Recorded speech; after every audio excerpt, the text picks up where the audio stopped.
And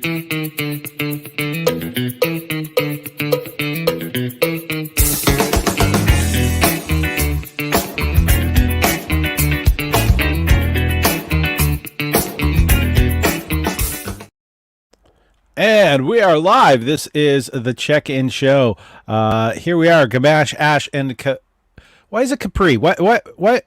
Capri. Sorry, why is it Capri? Why couldn't it be Caprash or something? So we could just get a nice rhyme. Gamache, Ash, and Caprash. You know, or even Capiche.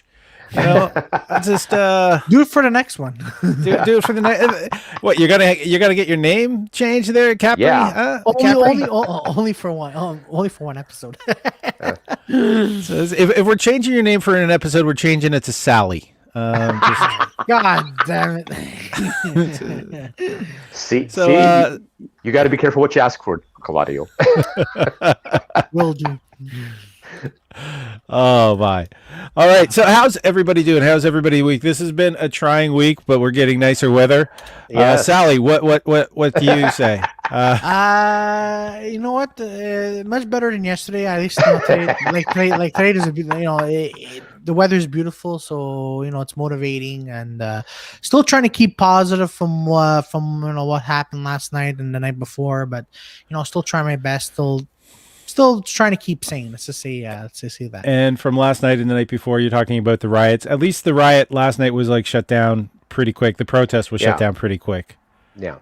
And it seemed from the videos that they were able to single out some of the agitators. They corralled them really quickly yesterday. Yeah. As opposed to Sunday night. Yeah. Yeah. I just want to add this before we continue. So, if you've seen pictures, there's a bench in the old port.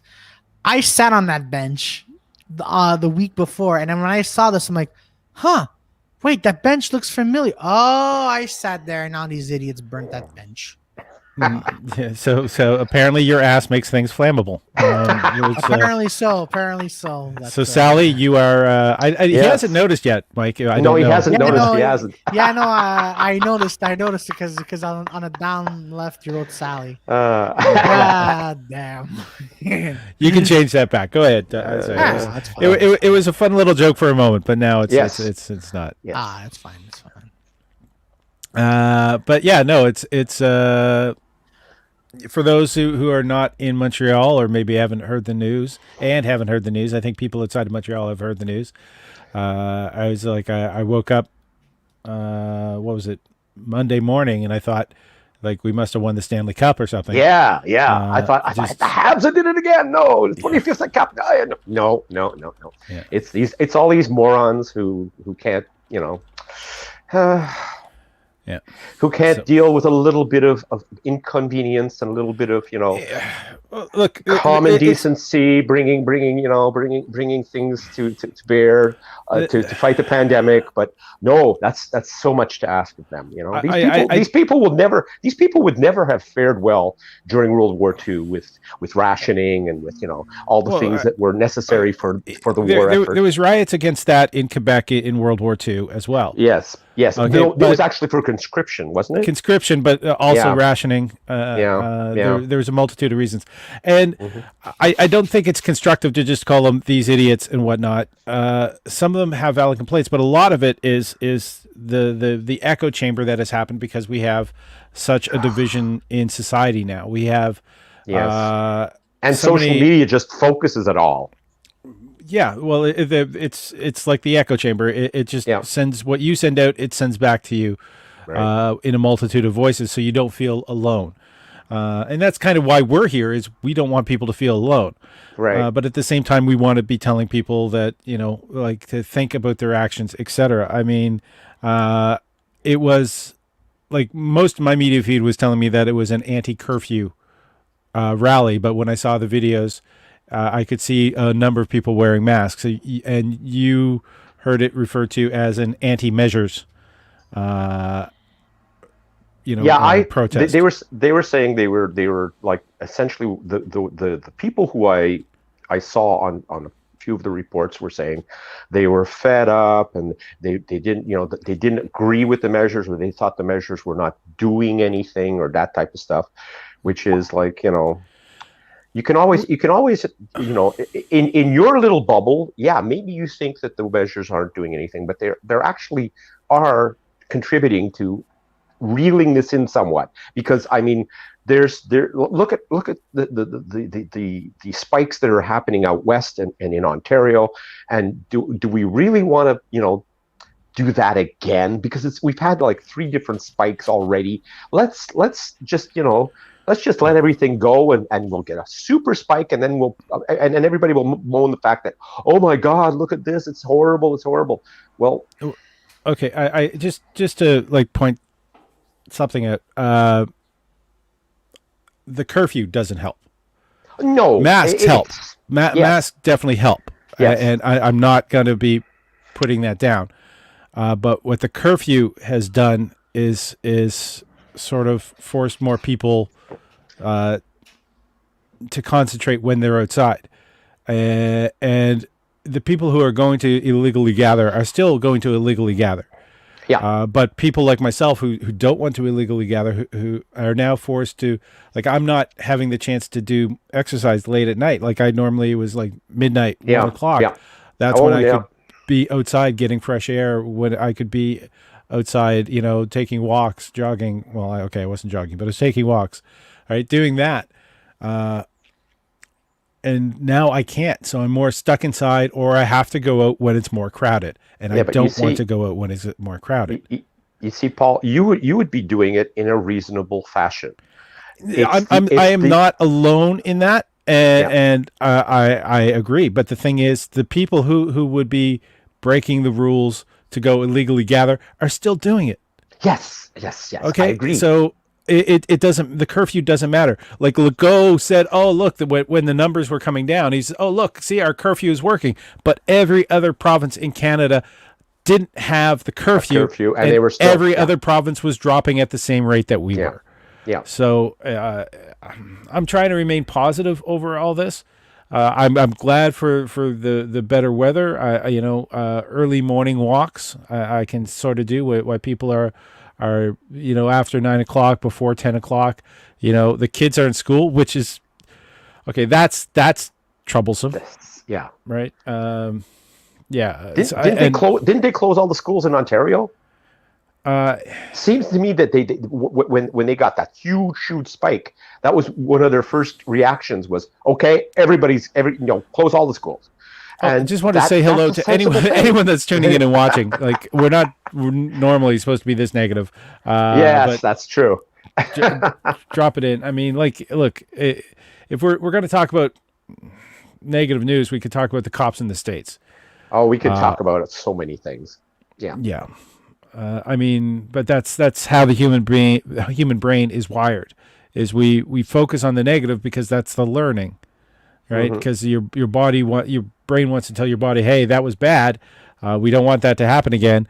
These are all the details that led to that. So don't you forget it. Claudia's got awful quiet on this. No, I just Claudia Capri. No, since we're talking about in the States what's happening with the George Floyd court case, all I'm saying is if Chauvin is proven innocent, I don't see how the hell it could happen. I think Canada should invade. Yeah, we watched a murder live. Yes. Well, not live. We watched a murder. Yeah. Oh yeah. Millions video. of people around the world have watched murder. He's only been charged with manslaughter. Yeah. Or second degree. Yeah. Second degree? Yeah. It's like I mean, it's there's so many things about that I cannot even get my head around that, the possibility that he would be getting off. It's like no, 1,000 times no. There's no way this guy didn't just put his knee on that guy's neck and wait until he stopped moving and breathing and was dead. And that's not an accidental thing. You have he was there for 9 minutes, something like that, with his knee. Even after they determined he didn't have a pulse, he kept his knee on the neck for an additional 3 minutes. it's like, he's not quite as dead as I'd like him to be. Like, give me a break. This is, if this isn't totally murder, I don't know what the hell could be. It's proof of the lack of respect. Somebody recently, where was it? What city was it? There was a White Lives Matter rally, and no one kind of showed up. Yeah, and I think the reason for that is everyone agrees that white lives matter, all lives matter, definitely. It's just people such as the police. A lot of people in the United States need to be reminded that Black lives matter, because they seem to forget that Black is included in all, and that's why we have to be saying Black lives matter, and that's why we have to be reminding everyone that Black lives matter. I think what really kind of blew my mind was this morning reading about what the Boston Police Union. Have you not heard this? I did not heard this one, no. All right, the head of the Boston Police Union has been removed and is been arrested. Apparently, it was a fairly open secret. He was a pedophile for 20 years. Oh my! Head of the police union. Oh my God! Well, there have been judges. There have been, like, obviously politicians. There have been so many people who have been, sort of like. People sort of like look the other way because the person's has a position of power. No, that's exactly the persons you should be going after. It's the people who abuse the power that you should be taking down. It doesn't make any bloody sense to me. It doesn't. Yeah. I mean, look, this guy, this Matt Gaetz in the United States. Yeah. It's like, come on, you don't have to be, John Oliver? Was it John Oliver that made the comment that, like he did a money transfer to a Venmo, known sex trafficker, and that guy took the same amount of money to send it to 3 different girls on Venmo using the description of tuition and school. It's like it's the first time a Republican has actually ever paid for somebody's schooling. Yeah. Sorry, it was a great John Oliver joke. I liked it. Yeah, it was. But I've always been of the opinion of, well, if you're going to be so blatantly obvious about it, don't be surprised by the fact that you get called out or arrested or jailed over it, because you thought you could get away with it because you were so much better than anyone else. It's not, I can't. There's too much of that whole situation that there's so many layers, so many things to unwind and unravel about, that whole situation that I can't even think about it without getting upset and bothered and terribly, terribly saddened by all of it. It's just ridiculous, because these poor victims, these poor persons who have been taken advantage of and abused, and, like George Floyd, murdered by these in these type of things. It's like, nobody asks for that. Nobody deserves that. And everybody deserves to be treated decently as a human being. Children do not deserve to be abused. Black people do not deserve to be. Again, yesterday, what was it? There was a guy who was shot for having an air freshener in his car. Yeah. And the guy thought the police officer mistaked his gun for his taser. Oh, that's the most ridiculous. That is the most ridiculous thing I have ever heard. A taser weighs just a little bit more than a cell phone does. A gun is like 2 or 3 pounds. You can't tell the difference. It's like, I hate. I said to somebody the other day, I hate when I reach for the remote control of my TV and I accidentally shoot my wife. No, it's not the same fucking thing. It's like if you're reaching for something and you feel like it's a gun, no, don't point it at somebody. It's like, again, these people. and the gall of somebody thinking that they can say that out loud, that, oh, I mistakenly picked up my gun instead of my taser, and that people would go, oh yeah, perfectly rational, explanation, yeah, oh yeah, let's just wipe it away completely, no problem. So, oh man, it sucks that you had that happen to you. Like. So the weather's getting nicer. Yes, it is. It certainly is. I've been barbecuing. Ha! Actually, I barbecue most of the winter, but especially like now. Yeah, you don't have to put on parka. Now I don't have to put on parka to do it. Yes, that's true. But now, yeah, I'm grilling. I'm a grill master, so I like to go out there and just grill master. Isn't that a rank at Guantanamo Bay? Yes, I think so. Yeah. I don't know why I had to do 1930s voice to make a Guantanamo Bay reference, but right. I guess both of them are dated. And that was a borderline pirate voice also. So I did not say arg once. Okay. So Claudio, are you getting actually some of the weather benefits out there? I mean, I know you go shopping, but no, I mean, do you have a balcony you could go lie in the sun for? Yeah. No, that's what I do. Like this weekend, I went because there's a park near my place and it was dead. Thank God.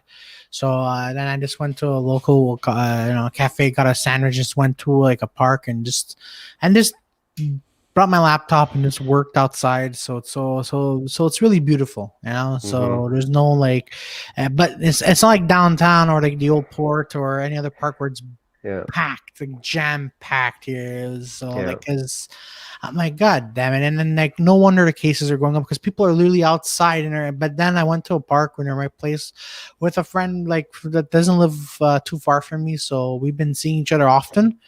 But he's safe and I'm safe and both of our mothers got vaccinated. So we're keeping it safe. So that's what, because we can't go to restaurants or bars, right? So we just go outside and we just literally just enjoy the weather, so. I had a silly observation because yesterday I took my walk about 1 o'clock or something because I wanted to, why the kids were in school, but I live close to a school and I go by the school and the kids are out on the sports field playing. Yeah. And there's 2 adults, right? Or at least, or one of them could have been a big kid, but there was like all the kids, there was about 15 kids in this black sports jersey. I don't know if it was a school uniform, about 5 others in a red sports jersey. Like it was teams, but it was 15 on 5. Right. And they were playing with a soccer ball, a football, and then there was one kid who was off alone playing with a Frisbee. Like, I have no idea what sport they were playing. Like, the kid was tossing it up a little bit, or then they were tossing it across, and they jog out to get it. And, like, that kid had more space around them than any other kid on the field. Yeah. But it was... Maybe they were playing Calvin ball.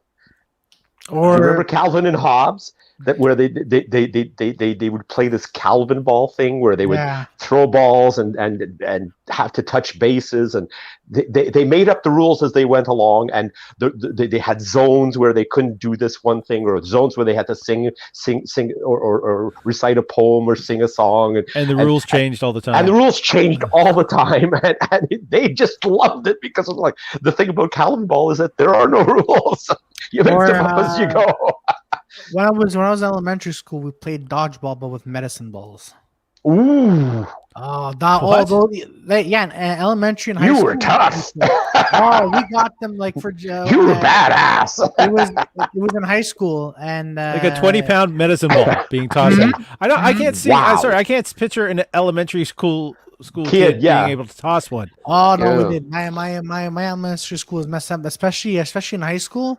Teachers like, all right, we're playing dodgeball, but we're like we're still like little teenagers, so we're like, oh man, these balls are heavy, then there's this guy's like, yeah, he comes up with 2 medicine balls and just whips it at everybody. And it was myself and my friend Steven. We're the only 2 people who were. This is how bad we were. Like we're trying to hit each other, but we kept missing. But we hit everyone else on the other team. And then I remember my friend Steve didn't look. He got one in the face. Oh my God! And then I got one in the stomach. But then we still get up. We're like, yeah, let's go. And we said, so then we took a non-medicine ball. You should have been knocked This out. explains so much. All right, I exaggerate for baseball bat tag. But this is like, I mean, what was the evolution of that? Playing dodgeball with cinder blocks? Oh, you know what? I wouldn't be surprised. No, but honestly, dodgeball medicine ball was the. Then we didn't play with medicine balls. We're like, yeah, man. No one's bleeding. What kind of a wimpy game is this? And then suddenly we brought out the medicine balls. Like, all right, let's go. It's not a game until you inflict bodily injury. Exactly. if you're not bleeding from your nose, you're a wimp. Exactly. But I remember it was in elementary. High school. It was like one hot summer day. It was in April or May, and then we so that's how we faced our bullies as well. So wow. I was like, hey, you know what? The bully. I was telling bully, you talk to talk, but do you walk to walk, right? So we brought up medicine balls, and then the bullies got not knocked out, but they got hit, and we all got hit too. And then went to the principal's office, and then I'm like, but wait, nothing happened. We just played dodgeball, and I was facing my bully, and then the principal's like, oh yeah, no, you're right. But then the bullies got suspended. So that's how he faced them back then. And like, hey, you know what? You want a medicine ball? Bam! And then that was fun. I get your medicine right here. Yeah. There we go. Or this one time we're in class and this bully, I was in class, I was just doing work and this bully just comes out of nowhere and medicine balls and throws it in my face. I'm like, what the hell? And then everyone ganged up on him. Ah, good old days. Hey, I'm really getting the feeling that Claudio, you were the bully. In order. Like the kid snapped and came at you in class with the medicine balls, and you and your gang took care of him. It's like the movie Split. It's like Claudio was in his classroom doing work, and all of a sudden did a lot of your classmates have medical slips that said concussion on it? No. A medicine ball to the head is a fucking concussion. Oh, it is. It's guaranteed. It is. Like it does. It could be just somebody rolling one into your head as you are laying on the ground. That will probably give you a concussion. I have a very light scar of a concussion from medicine ball. Oh my God! Somewhere around here. So I'm like, yeah. A concussion scar. Isn't that called a brain lesion? No, I think so. I'm okay. Skull fracture. Yeah, exactly. It's just one of those things. Exactly. Shake it off. Exactly. There's a guy I know who actually has they're creepy and neat scars, but oh yeah, he got doored. Do you know the term doored? Yeah. Okay. It was a no fault situation. He was coming down the hill. He had the green light. Oh. He's on a bicycle. Being doored on a bicycle means somebody opens up a car door. Yeah, and you go flying. Yeah. Right. Now, the thing is, he came around the corner just as the guy opened up the door to his truck. Mm. And that's a high door. Yeah. It's a high door. So he hit the door but bounced back and like that. The back of his head hit the pavement. Oh, my God. He got up and started to yell a bit at the guy, but the guy realized that he was slurring his words and his eyes were not focusing properly. Ooh. So they called 911 and they held on to him because he was trying to get on his bike and ride away. He ended up with a concussion. They ended up putting him into a coma because his brain started to swell. Yeah, I bet. And they did what's called a cranictomy. Now, like my understanding of that's a brain bleed. Well, that's what they do for if you have pressure in your head, not just from swelling, but they drill a hole into your head. It's to release the pressure by releasing the blood that's pooled. Because what happens is A concussion is your brain gets shaken inside your skull.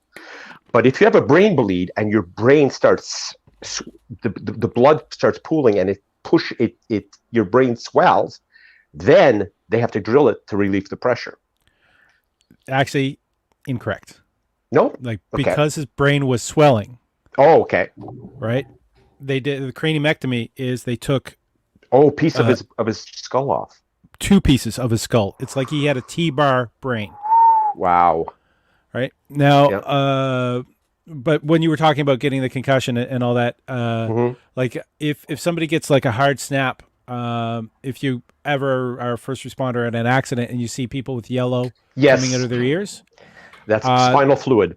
That's spinal fluid, and that's also kind of the fluid that the brain is suspended in, and that just means that good chance they're probably dead at that point too.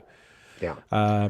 And which makes me sort of wonder, is that sort of like, is the ear sort of like a release pressure for that fluid because that's where earwax comes from? No, it's because the earwax is sort of yellow. Yes, but no, but it's. I was a first aid instructor for the ski patrol, and one of the things that you checked for was liquid flowing from the ears. It's because the ear canal, even though you have an eardrum, you have the whole mechanics of the ear. You can get water in your ear. It will go past your eardrum and it will go into the inner ear. Well, if you get a hard enough thing, the pressure will come out through the ear canal and drip out your ears. So that's what happens. That's what you look for. And that's definitely one of the signs of there's also what's called raccoon eyes. If you get discoloration under the eyes, that's the sign of a severe brain. What I have right now? No, severe, like not just like black eyes, but but definitely like if you get discoloration under the eyes, like that's the sign of a brain injury. There's a few other ones. There's a slurring of the words, dropping off. Before he passed out, actually, he just was. Like he was speaking in tongues. He just made no sense. Yeah. It was garbled syllables. But yeah. Yeah. So he gave himself a damn good whack. Yeah. So he actually has 2 big scars right now. Right. So it just goes up on either side. It looks like he has like ram's horns. Yeah. But I mean, once the pressure, of course, was released, they reattached the pieces of the skull. They didn't put plates on his skull, did they? No, they didn't put plates. They did reattach it. They had to keep it alive separately. Yes. So they were sort of in some kind of nutrient bath or whatever. Yes. Yeah. Usually they keep them in like stuff like plasma or something that's like a body fluid to keep them viable. Yeah.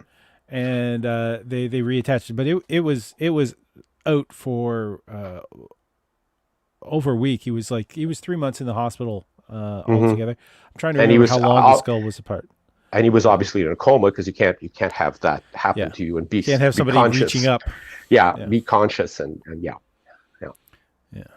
So fun times. And it was no fault. I mean, he had the right of way, but the guy had no time to see him coming in the rearview mirror. Yeah. So, but let's talk about the fact that cyclists in the city, there's been 5 or 6 deaths now in the past week already this year. It's terrible. Yeah. Now, one of them was somebody had a heart attack while driving and floored it and ended up rolling their SUV. Yeah. But yeah. See, I have empathy for cyclists. They're trying to do the right thing. They're being ecologically friendly. They're exercising. The whole thing is I'm on board with that. I do, however, find that a lot of cyclists, and I'm not going to make. There's a lot of cyclists that I see traveling wherever that I'm sorry, but they just don't respect the rules of the road, and they seem to be. I'd like to just, Mike, because I've had this discussion with somebody else recently. Right. Okay. I think the same percentage of cyclists who aren't respecting the rules of the road is the same percentage of vehicle drivers in Montreal who do not respect the road. And the thing is, there's less likely of being hit by a bicycle than it is being killed by somebody driving even a Prius. Yes. Okay. So I think the people who the onus of the responsibility of being aware everybody should be aware while you're driving any kind of vehicle, but people who drive in cars definitely need to. And the isolation factor of being in a car makes yes, I agree. That's where the aggression level comes from. That's all of that. I think definitely I think. But you vehicle see, drivers need to Saint Denis. They did the big change on the Saint Denis, and they did the Rev, right? That's all these businesses that were against it when it was going in are now happy that it's there, right? Because even with the pandemic, they're still getting foot traffic, and more people are interested in stopping in their stores. This is something that has been established and proven in cities like Amsterdam, in New York. Having bicycle routes in an area is better for the stores in an area, right? Making it more pedestrian friendly and less of a highway thoroughfare on these city streets is safer for the community, and it's safer and it's better for businesses.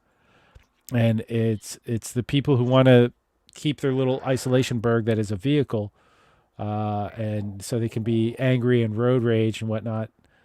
I don't see. The thing is that a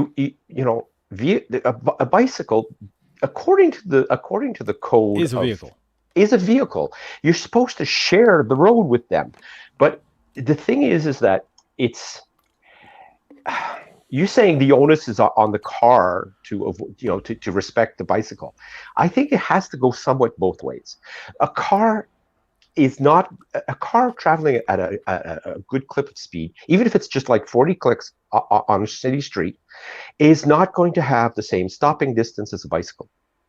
Is not going to have the I'm not going to say that the driver won't react as quickly, but there's just that it's not as simple as, the bicycle should always have the right of way, and the car should always defer to the bicycle. I think if you get a pack of I've seen this here on the West Island on a number of occasions, a pack of guys on bicycles, all of these guys in these spandex with these road racing bicycle stuff, and there's a pack of 20 of them, and they're driving down residential streets, and they're just blasting through every stop sign. Whether there's a car there or not, they're just blasting through it. And the cars are basically expected to give them the right of way.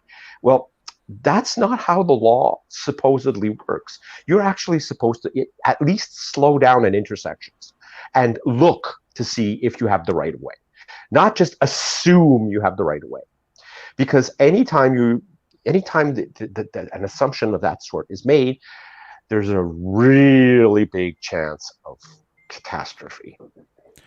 I've been stopped at a red light on a bicycle, and waiting for the green to go forward. Car pulls up beside me, and the light turns green, so I start moving forward, and they almost run into me. Yeah, I know. I agree. That's an example of a car. I agree that I have been guilty of doing that myself. So I have to agree with you that that's where you have to respect. But see, a lot of people, whether it's in a car or on a bicycle, a lot of people seem to be not very aware of their surroundings. And if you get into a situation, especially in high density traffic, if you get into a situation where you're not really aware of what's going on around you, things can get sticky real quick. What do you say, Claudio? No, I'm Claudio's going, I don't ride a bike and I don't drive a car.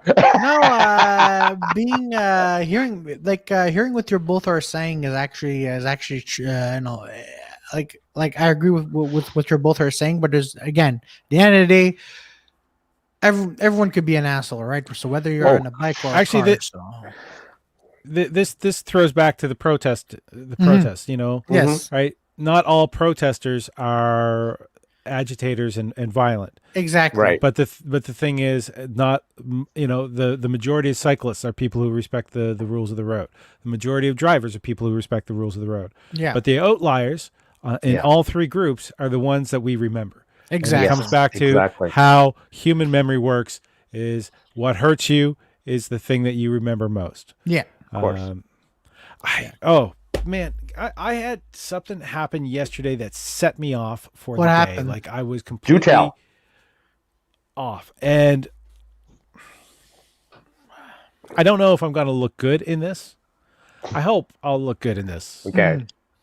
Right, but with the lack of stages, with the lack of chances of doing stuff, I've been using Twitter. If I'll work on an idea, I'd like an idea, I'll put it on Twitter, and then I'll screenshot it, and then I'll put it on Instagram. So I did one. I put it on Twitter. I liked it. I put it on Instagram. So yeah, just a sec. Just put these things up there, so you can find my Twitter and Instagram there. Just anyone who wants to take a look at the stuff that I've been working on. And when I put it on Instagram, within a short period of time, maybe half an hour, I had this comment which said, don't bite my jokes. Don't bite my jokes. Fucking thieves are everywhere. And I went, holy fuck. Okay. No, I thought this was an original thing. The guy was on my friends list, but there's a lot of people on my friends list that I don't know or interact with that, don't know that well or interact with that often. Right. So I messaged them on Instagram. Mm-hmm. Like I said, I apologize. I'm sorry. I thought this was an original idea I came up with. What's your joke? What is it that you, what joke, what's your joke? Is it word for word, or is it just kind of a similar premise? I want to work this out to kind of figure out if I should delete it, because I don't want to delete an idea right away just because somebody had a similar premise. Exactly. I'm pretty sure I came up with this. Parallel thinking happens all the time. So, and this guy just kind of went off on me again, and I'm asking me why the fuck why I was messaging him. I'm saying, well, you just accused me of being a joke thief. Mm-hmm. Your comment accused me of being a joke thief, and I am not a joke thief. I want to know what you think I stole. And he said, and it went back and forth for a little while. He didn't remember that he had done it, that he had posted it. I sent him the comment itself, the screenshot? The screenshot from Twitter, right? Yep. Not the screenshot from Instagram. And he says, man, I don't fuck with Twitter. I'm never on there. So it could have been me that commented. I said, no, that's the picture that I posted to Instagram that you commented on, calling me a joke thief. And he says, oh, you're just one of those Twitter, Instagram rip-off people posting other people's jokes all the time. Well, if you notice, the name on that Twitter account is the same name that's on my Instagram account. That's my joke. I'm not ripping anyone off. He says, well, yeah, you're sure you're probably going to be taking my money or my jokes and making money off of it. I'm going like who? I'm trying to figure it. I'm saying, look, I'm just trying to politely figure out what the fuck's doing. And like at this point, I took a look at his profile, saw that we had friends in common, realized that he was probably from Hamilton area. And so I basically finally got, he asked me, he said, if you're a real comic, send me a clip of you doing stand-up. So I went to YouTube, I got the clip, and I went back, and then he had, like, by the time I got back, like, he called me the C word, he called me, like, pretty much everything, and I'm still trying to be polite. I sent him a clip of me doing crowd work rather than sending him any of my material. Right. But, like, I come back, and I read the message he sent while I was looking that up, and I just, I said, why don't you ask Manolis being, one of the scene kings, I don't know if that's the proper term for it, in Hamilton. Why don't you ask him who the fuck I am? Which is the first time I swore at the guy. Mm-hmm. And then he got all apologetic and all that. And then he said that he would take it down. And then he tried video calling me. I think the second or third time he video called me, I took it. And that's when I realized that something was a little off. The guy was drunk, but it was more than just being a little drunk. Oh my God. Okay. So he was trolling drunk, and No. yeah, no. I end the call kind of as quick as I can, and I check in with another Hamilton friend comic who got back to me. Right. Apparently, this was like an open mic guy about 10 years ago who got jumped and has permanent brain damage. Oh my Lord. Is an alcoholic and has some rage issues. Oh Jesus. Lovely. Oh, okay. So I still feel I did the right thing by being polite, but he did push me to the point that I swore at him. Well, and I was trying to resolve it. Yeah, well, you know, under the circumstances, Paul, you know, you couldn't have possibly known exactly what the actual real situation was. Yeah. So I think you were more than, you know. Yeah, exactly. You're in the right. Basically, the saying like no, you were in the right. I don't think you went out. You know. Exactly. I think you were justified in responding and defending yourself and all that stuff. But I don't think you did anything that you should. Exactly. You've done nothing wrong. And after the chat with the other comic, I go and I take a look, and his comment still was there, so I just deleted it myself. Okay. But apparently, like he's got a reputation that, you know, like he was an open mic comic, and then the accident happened, and he still goes to do stand up like once or twice a year. Yeah. But even before the brain damage, apparently he never got a laugh. According to the person I talked to. Well, you know what? If I could intervene here for a minute, there are a lot of people, like even people here in Montreal, like there are a lot of people who just have, or just alcoholics, and eventually they also get what you were describing. So, well, no, his jaw was out of shape from how severely he was beaten 10 years ago. Wow. Yeah. This guy's head was the shape of his head was changed. He is brain damaged. Okay. He's permanently disabled. Okay. And he look, Paul, again, you didn't do anything wrong. So if it was Mike, if it was Mike and I, like in that situation, like if this happened, if this happened to us, like Claudio would have hit him with a medicine ball. You see? Oh no, I would be more but first I because it happened to a friend of mine too. Well, I mean, not the exact situation that happened to you, Paul, but basically, like he was just like, he was talking to the guy who was reasoning with him. Listen, like I'm no joke thief. This is what happened, and he even showed him like clips of himself doing doing the steps that you mentioned, Paul.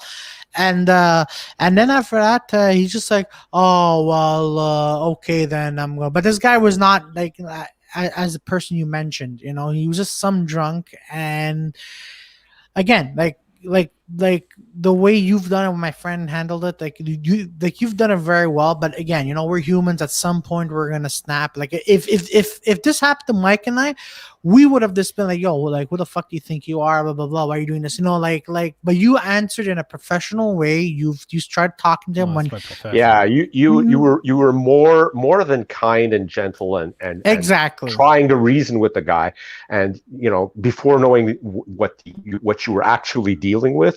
That's like, I think you have nothing to feel badly about. This is a situation that's unfortunate, but it happens. Now the thing is, like, how if you let's put this question out to you guys. If you think somebody has stolen one of your jokes, how do you deal with it? Oh, someone actually did, but then someone else called them out on it. Okay. I don't know. I can't say that I think anybody's ever stolen a joke from me. I know at one point I was doing a joke. I still do the joke, and somebody approached me and said, "Hey, you you have a joke that's very similar to one of Mike Patterson's jokes, and it just so happened that I had done a show with Mike Patterson about a month before, and I did the joke, and and Mike was headlining, and after I did my set, Mike came up to me and he said, "Hey," he says, I saw you do this joke." He says, "I have a joke that's kind of similar to that." He says, "But I like your joke. I like your take on it." He says, "And if anybody ever tells you that, I said, when you first tell me I have a joke that's very similar, I said, oh shit, I'll stop doing it. I'm sorry. I don't want to, I don't." He says, "No, your joke is great." He says, "And it works in your act." He says, "But," he says, "if anybody ever tells you ripped off Mike's joke," he says, "tell them I did this joke in front of Mike and he said, fuck you. It's perfect. Don't change a word." So for me, it's like you both know him very well. He tried ripping one of my jokes, and a comic videotaped in that moment. Then he called me, goes, "Hey, so and so." Again, you both know him very well. I don't know if you want me to name him. It's up to you. No, don't name him. Don't name him. It's just so not he worth called. it. Yeah.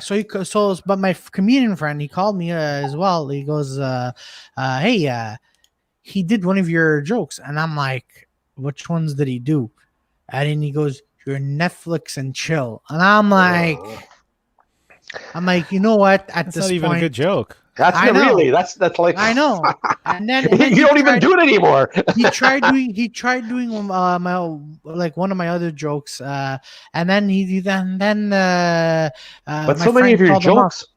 Yeah, so many of your jokes are apply only to you. I don't understand how can you rip you off. Exactly. The comedians got mad at him. They're like, "Yo, like, first of all, why ripping off Claudio's jokes? Number two, don't you air it because this works for Claudio. And number three, if you do that again," and then he goes, "Oh, I had a great night." So what I did is I'm like, I was not pissed. I called him, like, "Yeah, so how was your show?" Goes, "Oh, good. People were laughing at me." Okay, the three people that were there, good. Okay, what was your set? I sent him the video recording, and he goes, "No, those are my jokes." I'm like, "Stay away from me," and I don't want any trouble. I don't want to be part of your show. Send me the name in the private chat because I am curious. You don't need. We're not going to have to say it out loud here. All right, I'll call it. You know what? There was a situation. Like I've had jokes lifted and before, and I've seen, when somebody else has done a joke, I believe parallel thought can happen, but when it's word for word, it's not parallel thought. Word for word is not parallel thought. You're absolutely right. And usually I never publicly call anyone out. That was the thing that got me about the guy who made the comment. He was publicly calling me out without approaching me first. Right. And I think I've gone public with one person who's stolen jokes from me because, like, when I approached him privately, his excuse was that because I'm a hack, it's okay for him to take jokes from me. Oh, wait, hold on. Sorry to cut you off. I'm just trying to make sense of all this. So, yeah, he stole a joke that he thought was hack. But wait, hold on. Doesn't that make him? Yeah, hacky?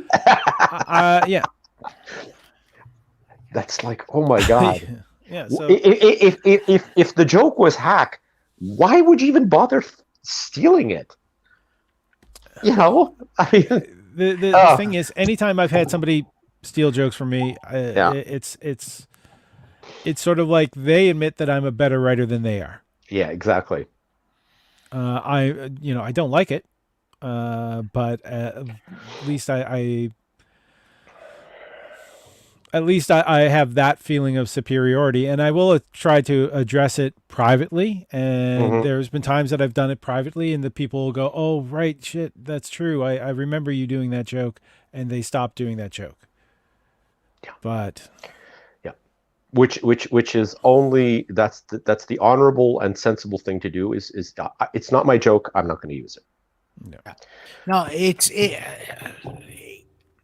I have no words. I have no words. This is the same. This is very much on a par with people who go on to, go to open mics, or even go to do shows. And they do very, very hackneyed street jokes. It's like, yeah, you're really not impressing me, bud. I agree. No, I agree with you. But and again, like it all goes back on the way you would say. For example, right? Let's just say we take a joke on Paul Ash, right?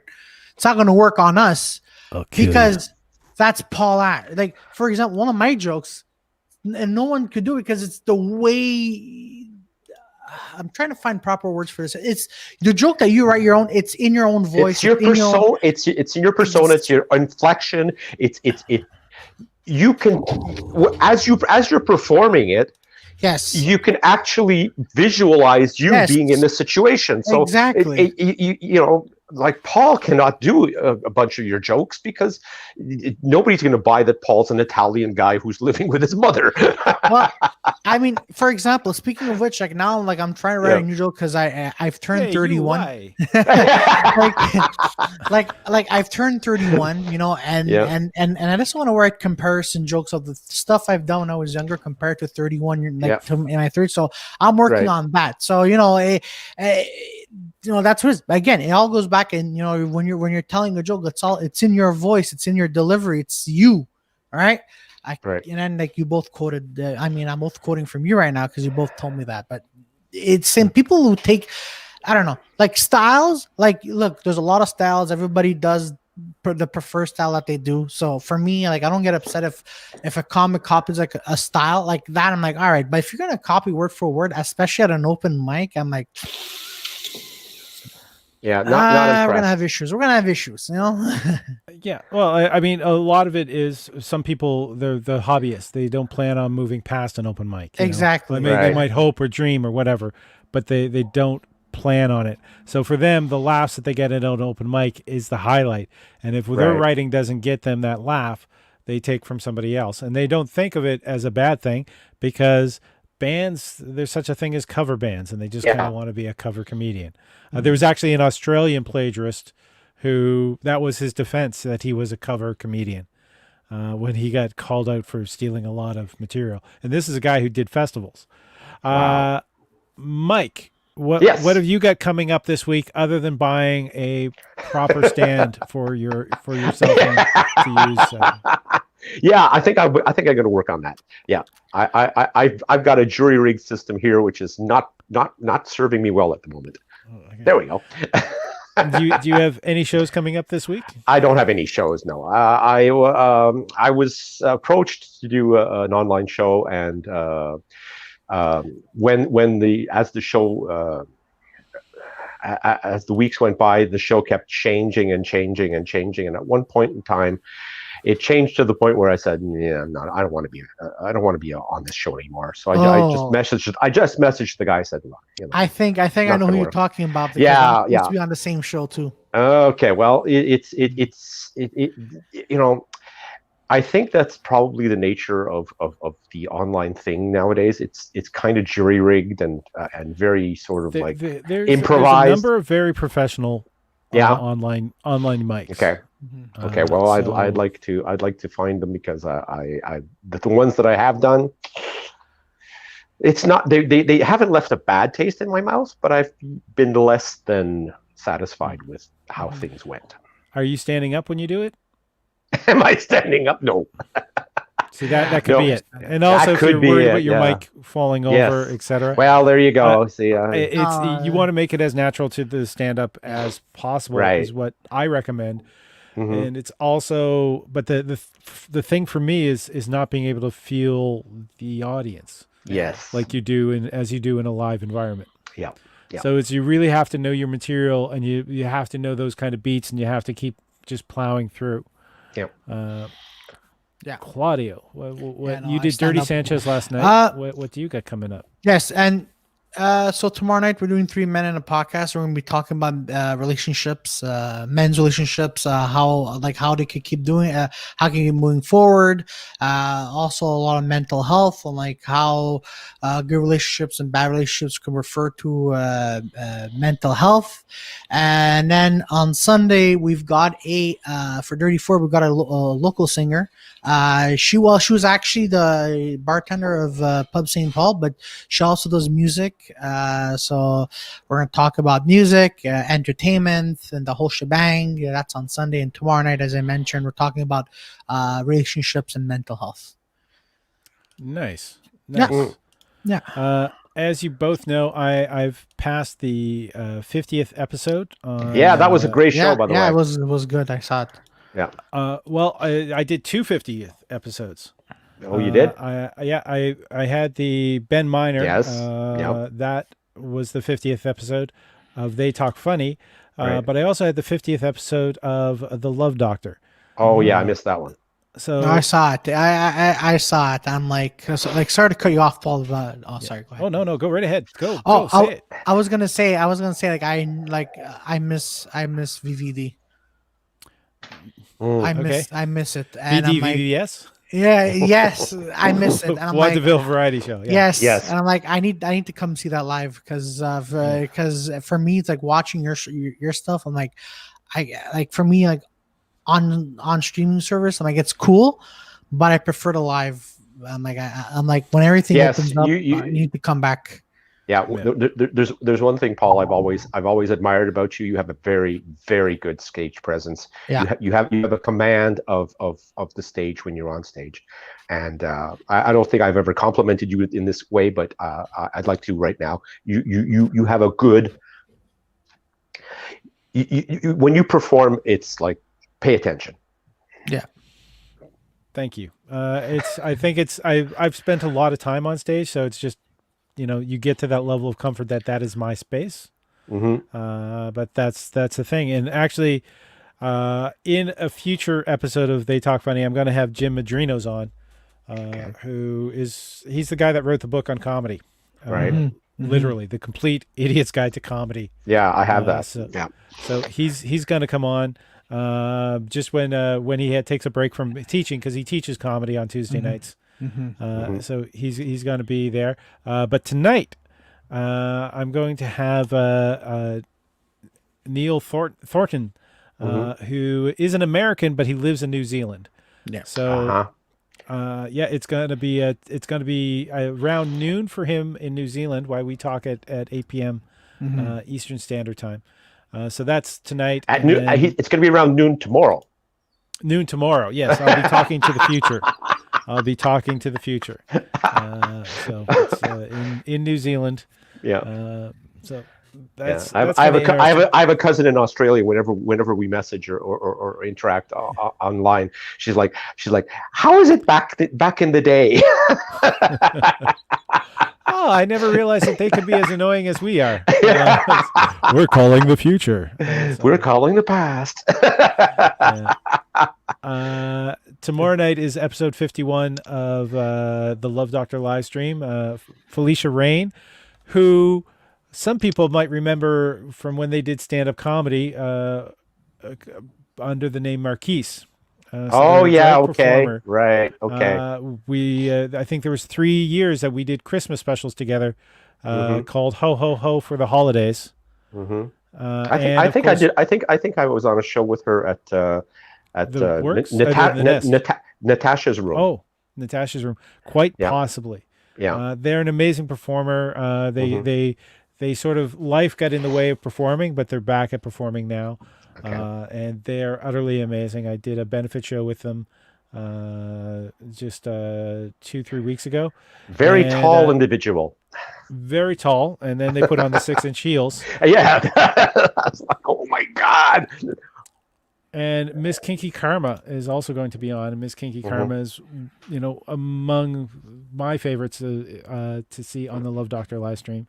And I'll be announcing very shortly the next round of battlers for BattleCom for the end of the month, which is going to be April 26th. The last Monday of the month is BattleCom. So we have all that coming up. I'm hoping that you guys have a wonderful week. Yeah. I'll probably be chatting with you through the week anyways. Mike, the best to you. Claudio, the Yes. best to you. And back at you.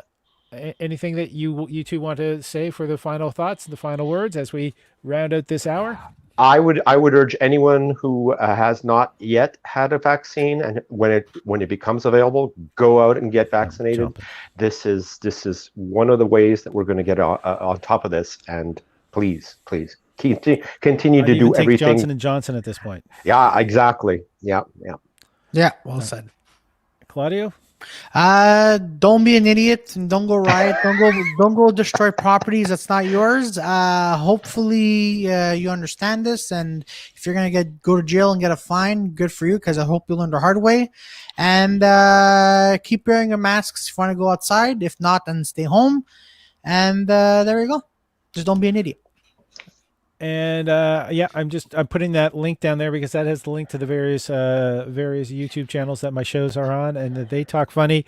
We are trying to grow that channel specifically now. Also check out my Instagram because I'm putting clips up every day. So video every day. April, there's going to be new clips up of the They Talk Funny episodes with literal words of wisdom about writing and stand-up comedy from the performers. So check out my Instagram. You can find that via the link tree.